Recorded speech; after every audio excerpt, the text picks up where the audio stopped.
Good morning. It's Sunday, the 23rd of July, 2022, and I am not in my normal place of making reviews. I'm in my house, but I'm in a kitchen in the basement of the house. I have company, and so people in town. Daughter, one of them, from our place down in Florida. She came up, and everybody's the total. House is taken over, and I don't want to risk waking anybody up. So, we even got an extra dog, believe it or not. So, but it's all good. I enjoy company, but I wanted to get this video out because we're looking at today. It says, so my lighting might be a little worse, obviously. An abstract World War II D66 game book by Brent Campbell, and the name of it's Holdout. All right. So I know Brent Campbell personally. The guy's a bit of a dick, but I understand he can design a game. I know him because it's me. I've never tried to hide my name, although at the very beginning of this channel, I used my name, and then as it went on, I changed it. Early on, I changed it to combat board games. It made sense to me to do that, and so and it's stayed that way ever since. And I have evidently joined the ranks of a game book designer. And if you look at it, this is Brent Campbell's first game book. You can find him on his YouTube channel, Combat Board Games. So that's true. All that's true. And I'm proud of this little book here. It's a little tiny book. And I'm proud of this book here just because I've tried to design a war game several times. I tried designing, a board game, and I don't know, just never could get the map. Everything didn't work right, and I would just throw it away. I tried to design some miniature rules, and those are really, you can get really deep into that because if you know miniature players, they're going to want, even more than board war gamers, they're going to want to it to be right and make sense. And so I never did get around to it. And I just said, you know what, it's just too much work. It's more hassle than it's worth. But when I came across, this D66 game book, I came across these other D66 game books by Adam Mitchell. I first played this one. I just found it on Amazon and bought it, and sounded cool, and it was really good. It was really an excellent game book, and I loved it. Loved everything about that. That's the sub-combat. I loved just about everything about the book. It was a really good book. And then, he also had done Virus, which was another D66 game book. Again, just a good books. These are good books. And his latest is another, definitely a war game, MIA, where a D88 survival game book adventure, and there it certainly is, and you see from the creator of General Quarters.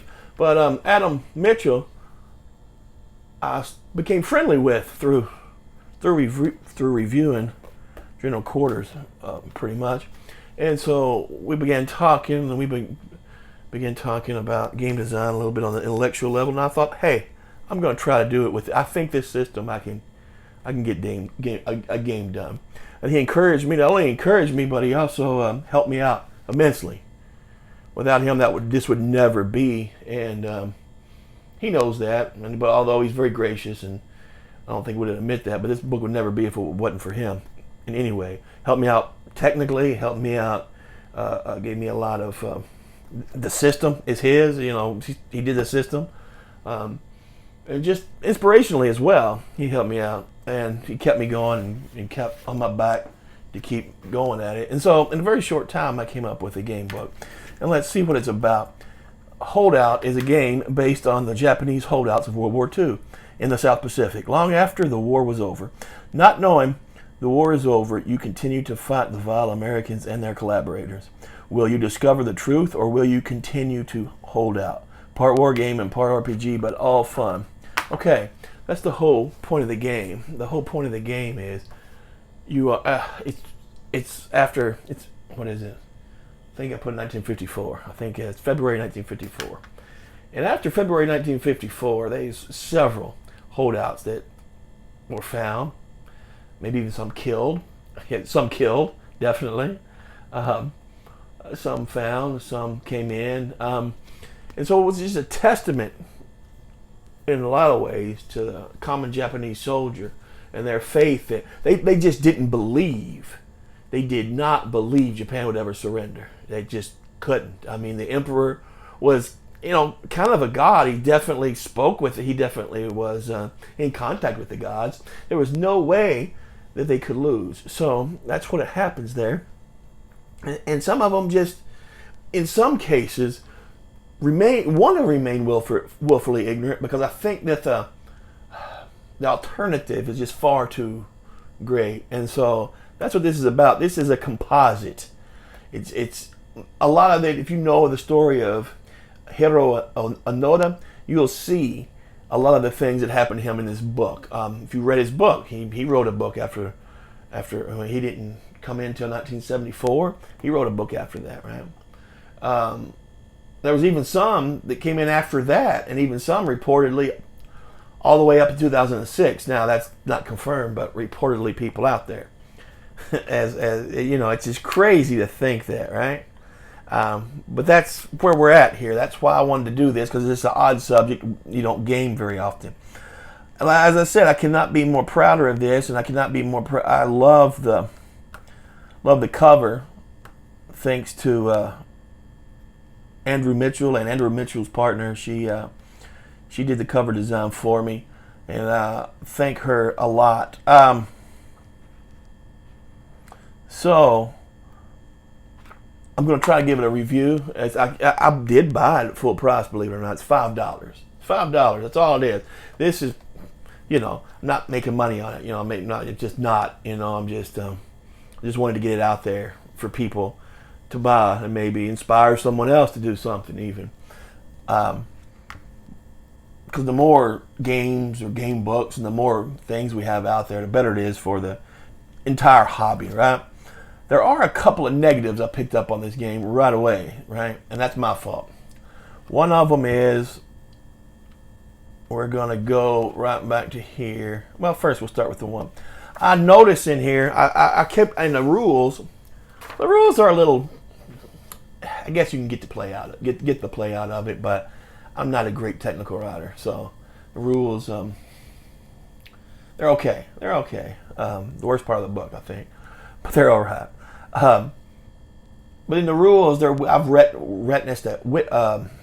referenced a kill log, a kill table. That table does not exist. And why I mean a kill table, after each combat you win, my intent was to roll to see if they were killed or merely incapacitated. It doesn't help in gameplay anyway, but it doesn't do anything to gameplay. It was just a way to keep score, if you will. Hiro Onoda said he killed about 30 men and wounded about 100 others. Philippine authorities said he killed probably around 100 and wounded a lot more than that. So it was just a way of trying to keep count of how many people you killed. Sounds morbid, but it just, mathematically, I just wanted to see if you could recreate that of Hiro Onoda. The other thing is, and that table is simple. 1 to 3, each combat you win, for every, say you defeat four police in combat, 4 Filipino police in combat. For each one you're going to roll, and a 1 to 3 is a kill. A 4 to 6, they're simply incapacitated and not killed, right? But it's just the result's the same. It doesn't interfere with gameplay. It's just a way to keep score. The other piece of errata that I was even more kind of upset about is here in one of these tables. Man, I had it in my head as a table. The kill table, right? And I just never wrote it down because it was just always in my head, and it's crazy that I did that. But it's just, it came up, man, when after I got the book and started reading it, and I was trying to be more critical of it. It should have came up earlier. It's my fault. It's my fault. And the armed escape table. When you roll on the armed escape table, on a roll of 1 to 2, you're not hit. You're dead. I decided originally I had much more of a much larger game, and I had many more mechanics.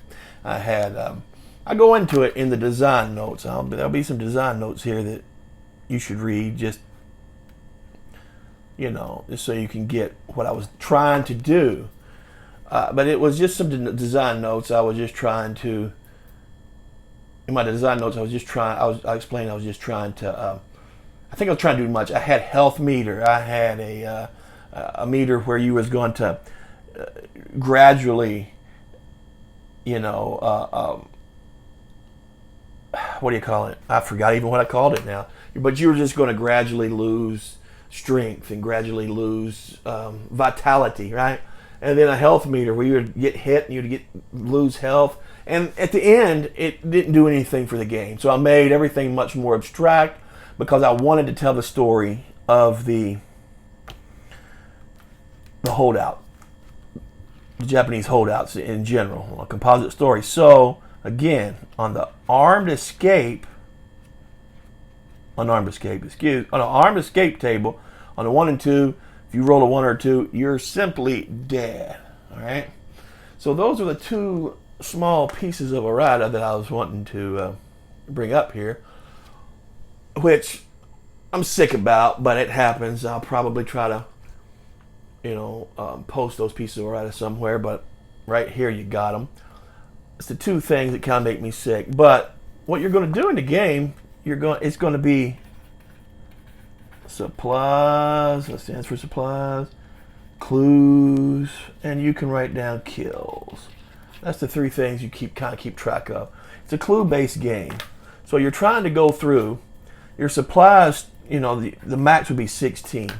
Your supplies I kind of aggregated everything into that to where you make supply rolls and where you do some of those things. And if you ever get below 0 supplies, you're just dead. It's kind of health meter and everything all in one. And clues, once you collect 3 clues, you can roll on the clue table, and you will to see if you believe the clue, see if you're going to come in, or to see if you're just going to continue to hold out.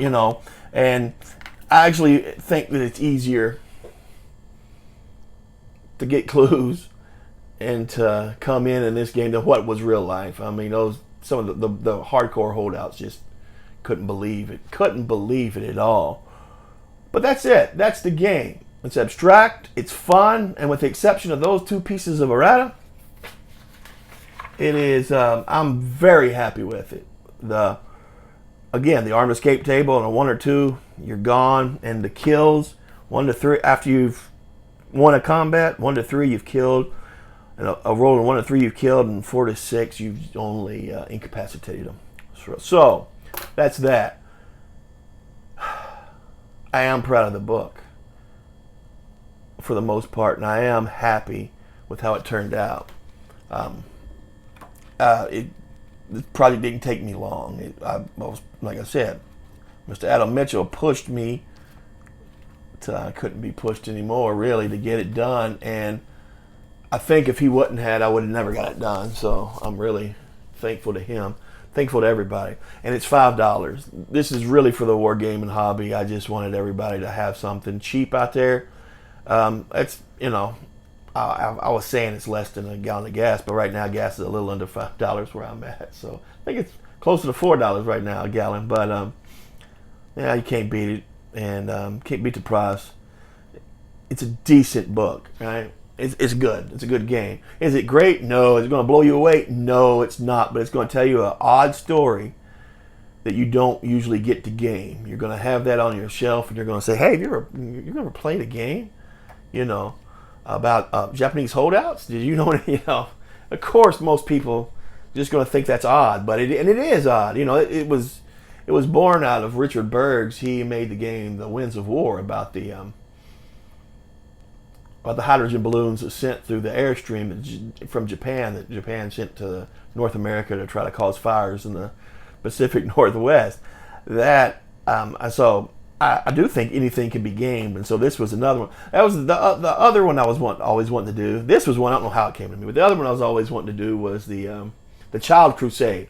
Thought that would have been. How would you do that? That's just a conundrum that hard to bring to your head. But that's it. That's my book. I'm going to do a playthrough soon, not tonight, but it's available on Amazon. Please give it a buy. If you find any more errata, tell me so I can talk about it. But those are the only two things I saw, and I had known that table that the one to roll of 1 and 2 on the arm table should be a kill. I'd corrected that in my head as well, and never got around back around to it. But there it is. There's the book. Sorry about those little issues, but other than that, I love it. I love it. I love it. I love it. And I'm gonna. I got it today and played it, and it's just something different about playing the actual book than going through the just on sheets that I from my computer. Almost said typewriter, man. So that's it. Everybody have a great day. I hope you like it. Some people ain't. Some people will, but it's just a cool idea. So there you go. That's my offering to the hobby. All right. Everybody have a nice day. Bye bye.